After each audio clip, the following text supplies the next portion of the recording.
Okay, let's talk about your design philosophy as far as loudspeakers. A lot has been said about speaker coloration.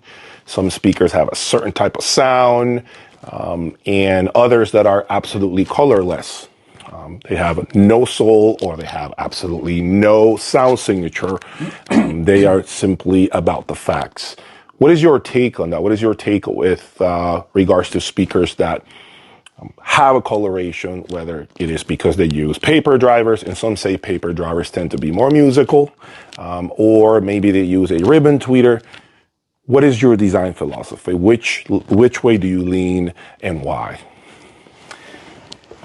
Well, I lean to basically move out of the way. I am not building a musical instrument. I am not looking to enhance the sound that is arriving at me, at the speaker.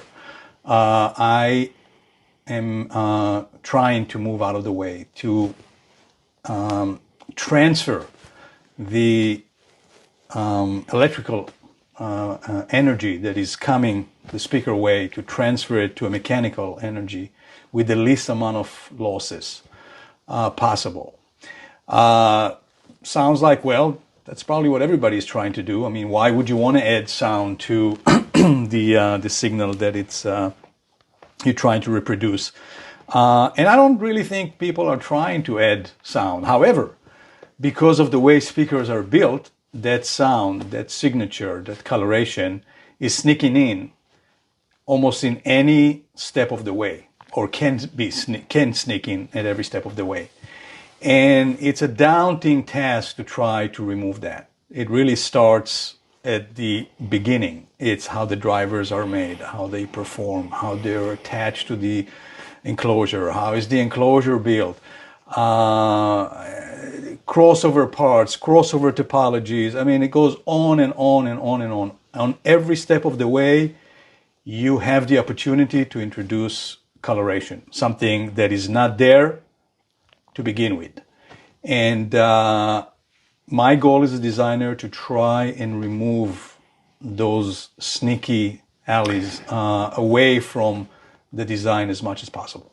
Now, is that the reason why you believe in cabinets being completely inert so they can get out of the way? Is that one of the reasons why? Absolutely. As you've seen, when you generate so much energy into an enclosure, keep in mind, everything that is being generated out is being generated back to the enclosure itself. It is very easy to build enough pressure to actually cause a movement, vibration inside the cabinet that will actually produce a sound of its own. Some of that sound, it's quite loud. And as you saw today in our measurement, you can actually measure the sound that the vibration are adding to whatever it is that you're hearing coming out of the speakers. Yeah. On some cuts, it can be a nice coloration, coloration, wooded cello or what have you, depending on the coloration that the speaker produces. But whatever that coloration is, it's always there. So if it's a wooden type of coloration, it happens in a certain type of frequencies, it might sound good on a cello or, I don't know, a kick drum. It's not going to sound good on a soprano, but it's there. It's always there. So ideally, you'll just remove it completely. So it's best to remove this coloration because even if it's an additive, some sort of a musical addition to the performance that shouldn't be there to begin with, because you hope that the artist would know what he's doing without any of your help, and the recording would be good enough for you to hear what was captured. There is really no reason for that to be in the signal path. And my goal is to remove that at any cost, and the cost is quite high, as you can imagine. To build an enclosure that is inert, and you put your hands on the M9 when Incredible. It's producing. Just so you guys know, he was playing a track on the M9s behind me that had a lot of bass. And he had me touch the lower module of this speaker. And he cranked up the speaker. I couldn't feel any movement. Absolutely inert. I just couldn't believe it. And the woofers were moving in and out. They were flexing. There was some excursion happening. no issues whatsoever. So that just speaks volumes about what he's saying, which is he wants no coloration. And one of the ways to completely mitigate that is by maintaining cabinet sturdiness and to allow for basically to avoid and to stop the cabinets from adding its own coloration. Well, let me ask you another question here that I have, Alon. Do you voice speakers? Is there any voicing done? There's always that. I mean, you wanna listen to what you created and make sure everything worked according to plan. And it's not always the case. Although the better we get, the better the tools we have get, the closer it gets to that level where the design is just once it's done, it lines up with your expectation and what it is that you're hearing. But that's not always the case, and this is where voicing becomes at play. But this is something you have to be very careful with, because I don't just build speaker that I would like. Yes, I need to like what I do. Of course. But it also had to fit with our design goals, with our objectives, with the fact that we are seeking to build a natural, neutral product. So you always have to keep that in mind when you're designing. I will say that since we got the Klippel measurement system and the 3D laser vibrometer, and also some new emulation and simulation tools, the end results in this room, now that we can actually hear the speakers without the room gain and the room mode, is very, very close. Everything kind of lines up with the expectation that you had. So there was very little voicing, if any, I had to do on the M9, for instance, which is really the first speakers that kind of use the plethora of tools that we have now to bring us to such a high level design. How important are measurements to you? Because there is a lot of talk about measurements not being necessarily a guarantee or an indicator that a product sounds as it should. So many brands are out there that don't measure well, but they sound phenomenal. And others who say just because something measures flat and perfect doesn't guarantee that they're going to like the presentation. For you and what you do, how important are measurements? Well, measurements are very important. There is misconception of what measurements are in our industry, unfortunately, especially to end users. Flat frequency response means very little. Okay. It can be a good start, but it's only a start. In fact, if I have to pick what would be some of the most important measurement I would want to see, is I would actually choose other measurement like off-axis response before I would pick on-axis response. Yet everybody is concentrating on that. You can measure on-axis flat response and fail in so many other aspects of the design that, yeah, the speaker would be flat on axis but would not sound good at all. But if you are not measuring well on the critical elements that are important, which are on-axis, off-axis, impedance, for instance, power, dispersion, etc. There is set of measurement that if you fail in any of them, the speaker would have issues. Whatever you like the sound or not, that's an argument nobody can make. People can like whatever they like. Sure. People have I always said that people have the right to like crappy sound. That's perfectly fine. But measurement, the right measurement, will tell you everything you need to know, or just about everything you need to know. If things don't measure well, they don't perform well. It's very simple. You might think that they perform well, and that's your prerogative. You can do that. That's okay, but that's just not the case. It's very interesting. I like that response because it's always been a huge argument, debate online about those who are about measurements and those who aren't about measurements.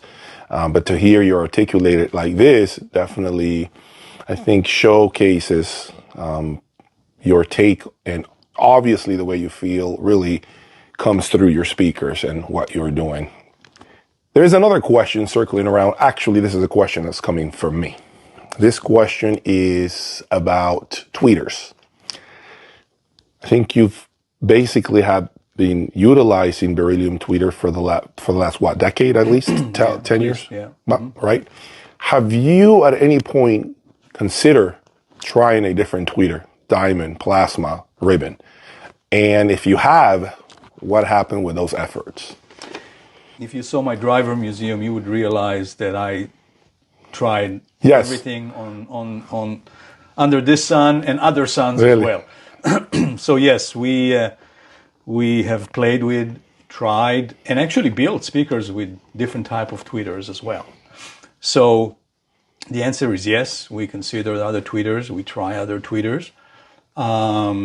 We believe that overall, the current tweeters that we're using is the best way to utilize high frequencies in a speaker of that type, and therefore we are using it. I can stand behind it in terms of why we do that, and objectively and subjectively to our ears and many others, that is the right tweeter to use for the particular designs that we are building. I got a question for you. Will we see a new Magico speaker by the end of the year? You might. So he left it very, very vague there. Okay. So those of you who are waiting to see if Magico does release a new loudspeaker, I think that we might see a brand new speaker. I am going to say we are definitely seeing a loudspeaker. I haven't seen anything, for the record, but something is telling me there is something inside one of these rooms that's hiding that we haven't seen. Okay. So, but I'm quite excited to know, what your next step is, because for instance, when I see these M9s behind me and this conversation that we were having about how do you build a statement product, like I believe you told me it took you 4 years approximately, right? To design these speakers, and then arriving at, how do you arrive at, hey, here's the speaker, and most speakers that come from here are typically from here down, right? More or less this configuration. And how do you arrive at, okay, the statement means I got to add 2 extra drivers at the top, and you started to expand on that. Tell us a little bit about that. How do you decide on what's a statement flagship speaker? How do you know what that looks like? Well, typically, as you go up in the line, what you gain mainly is robustness, is basically bass. Bass is extremely expensive. To do bass properly, you have to put a lot of effort into the apparatus, the complete apparatus. The drivers gets bigger. You need a bigger enclosure to host them. You have to build it to a degree that you've seen here, so it doesn't fall apart when you start playing those low frequencies. So bass is expensive, and this is mainly what you're getting when you start going up in the line. In the case of the M9, it goes beyond that because it's an actual 4-way loudspeaker. So not only that you have 2 dedicated bass drivers, you also have 2 dedicated mid-bass drivers. And the reason they're built in such a way is because, as we talked about before, the one thing that cannot be moved in any of the designs that we have is the height of the tweeter.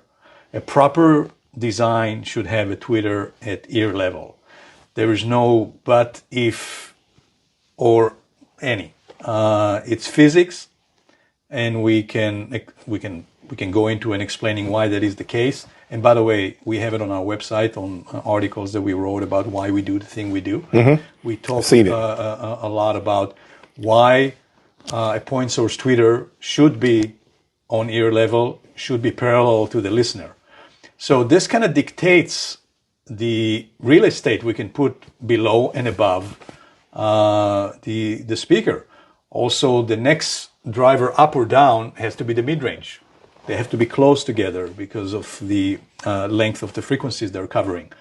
So you can't just stick the mid-range anywhere you want. It has to be as close as possible to the tweeter. Interesting, huh? So these two things dictates what the design is going to take place. And if you want to build the big speakers and you got to find a place for all this real estate, it gets complicated. And this is the effort that it takes to actually build an M9 is to how do you put all these drivers together? How do you put them in such a way that they can properly work without straining the entire apparatus? And that's a daunting design and implementation process.